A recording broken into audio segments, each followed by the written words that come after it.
যুবক ভাইদেরকে পায়ে হাত দিয়ে বলি আল্লাহর দিকে ধাবিত হয়ে যাও, আল্লাহর সঙ্গে তাআল্লুক পালন করে নাও, আল্লাহর সঙ্গে সম্পর্ক করে নাও। এই সম্পর্ক যদি তুমি তোমার মৃত্যু পর্যন্ত রাখতে পারো তাহলে তুমি সেবার শেষ পর্যন্ত জান্নাতে, মৃত্যুর পর তুমি জান্নাতে যাইতে পারবা। বলেন সুবহানাল্লাহ। আর বলেন সুবহানাল্লাহ। এই জন্য আমাদের মা বাবার সাথে আবেগবান থাকা আছে, জরুরি আছে কি নাই? আমরা সবাই আমাদের মা বাবার সাথে ভালো আচরণ করবো, সুন্দর আচরণ করবো, মা বাবার খেদমত করবো।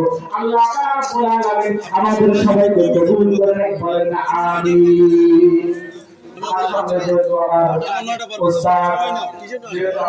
চলে আসছেন, যার কাছ থেকে আমার বয়ানের প্রত্যেকটা অক্ষর শোনা দিয়ে চলে আসছেন, সেখানে আমার অপেক্ষা করার, তার সাথে বিরাবি করার কোনো বাহিনী না।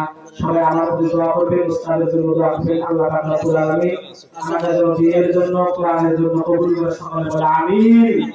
وآخر دعوانا الحمد لله رب العالمين.